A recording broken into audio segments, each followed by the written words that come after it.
Jen Kerns, we are pleased to have you back, my darling. How are you? Noted Republican strategist, spokesperson for the California GOP, our number one on the spot, number one woman, been with us from the beginning. We miss you.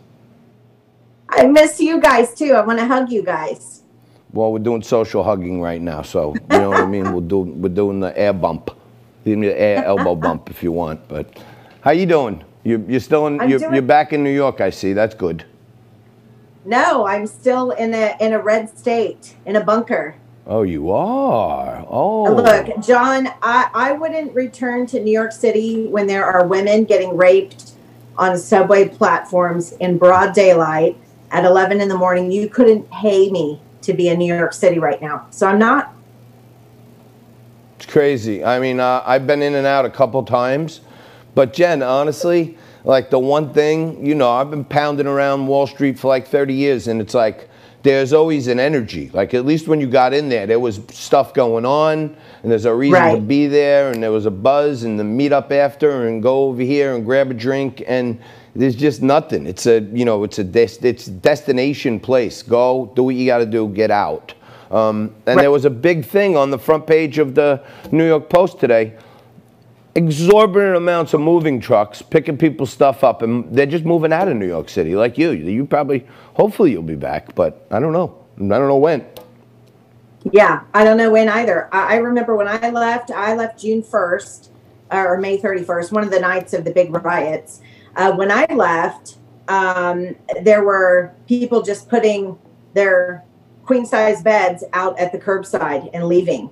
They didn't even bother with the U-Haul, right? They just left. They put their belongings at the curb. They closed their apartment. They just walked away. And I think it's sad. It's a testament to, you know, the liberal mayhem that's going on across the country is nothing like we've ever seen before. You know, we've seen in our lifetime, John, probably a riot in this city, a riot in that city. You remember the LA 1992 riots? Yep. That was one city. That was one city. Right. And now we have that going on every single night in 5 and 6 and 7 cities across the country, all led by Democrats. It's disgusting. Yeah, Jen, I'm with you. And, you know, they're really, if you ask me, there's a real game of, you know, jujitsu going on. They're really trying to lure Trump into overreacting and sending troops into cities because then they can make the case, see, he's a dictator. And he's really being good resisting. And there's like this crazy game where they keep twisting it each other. But you think there are reasons, valid reasons, that he should go with the Insurrection Act? Yeah, look, the Insurrection Act, it was created in 1807, but it's not antiquated. And look, other reasonable, more moderate, quote unquote, presidents have utilized it. In the LA 1992 riots, President George H.W. Bush, utilized it. Guess how many days long the LA riots were? I'll give you a guess, John. How many 5. do you think? 5, exactly right.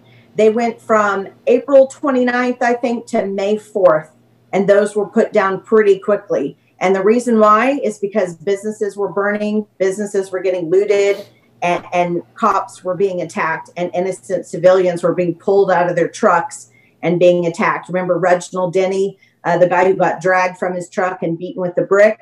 That was happening. And now we're seeing that in several cities across the United States in a single night. And I'm wondering why President Trump hasn't invoked the Insurrection Act. Now, you can invoke it in a couple of different ways. Sometimes you have to have a state legislature request it to come into a state. And if that if that legislature is not in session, you could actually have a governor request it. The problem is in some of these cities, John, they're run by Democrats, so they're not going to be requesting President Trump's help. Right. But no, that's the trick.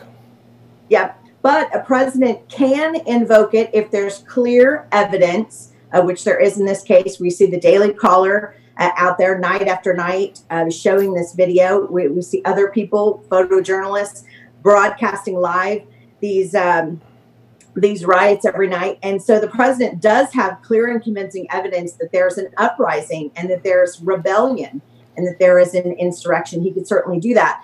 I would hope that the 70 never Trumpers and former Bush appointees who recently released that letter saying that they didn't have confidence in President Trump's national security skills, would actually get behind him if he were to invoke the Insurrection Act, because one of their buddies, H.W. Bush, did it in 1992.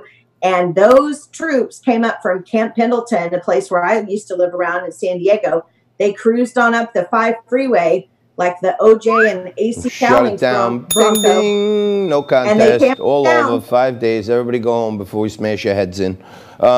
Jen, a little later on in the show, we have Brian Boyd joining us. Former CIA, former Green Beret, Special Joint Command of SEAL Team 6. And I'm planning on asking him today, all these cities, they're all blue cities, okay? All the organizations that are like 2 layers up from the street people are connected through a well-known network under Act Blue and George Soros and Antifa and Black Lives Matter. All the money comes into one funnel that goes to the Democratic progressive candidates and socialist ideas, right? Why can't we know that there is a national structure in place where they're all acting the same, behaving the same, funded the same, right? The same cities where they know they can get away with it locally. Why can't we just go after, instead of insurrection, why not just go after the Antifa, the Black Lives Matter, and George Soros and take down the national network instead of fighting with mayors?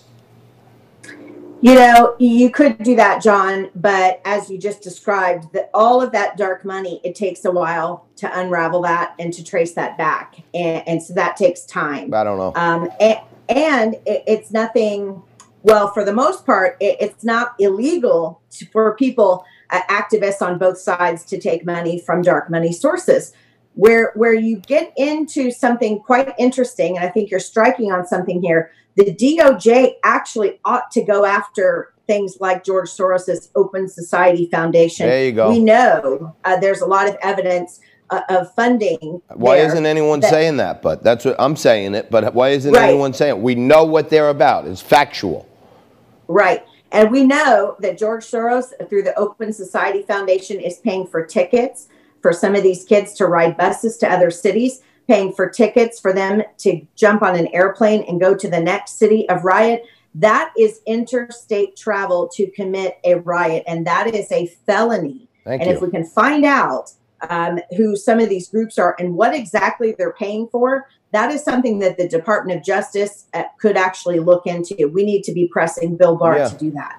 Well, I can tell you this. If his name was George Soros, if his name ended in a vowel, it would probably be already a RICO case. You know what I'm saying? If he was an Italian guy, the Department of Justice would probably already have a RICO on him. Him and all of his little network of organizations that plot specifically with a stated goal of overturning our society as we know it. That's what they're doing. So somewhere in there, I feel like if the Department of Justice wants, they could find a few things wrong and throw George Soros in jail for a while, see how that works out. Yeah, it's true. And look, I can tell you just my eyewitness accounts, and I've done this in politics for 15 years now. I like to travel about across the country, talk to real people, see things with my own eyes. I can tell you when I fled New York on one of the nights of the riots, when I passed through Chicago airport, I saw an intersection of single young men that looked like Antifa, had the body piercings and tattoos, the attire, the backpacks, very angry looking, stoic, looking straight ahead. It was almost like crisscrossing a path with the terrorist.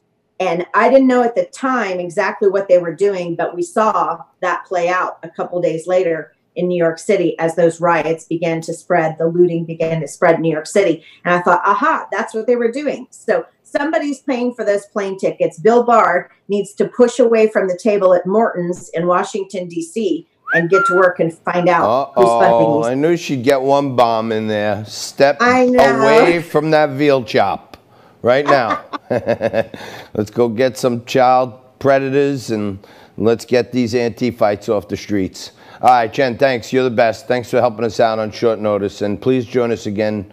Don't take as much time off as you did this time, please.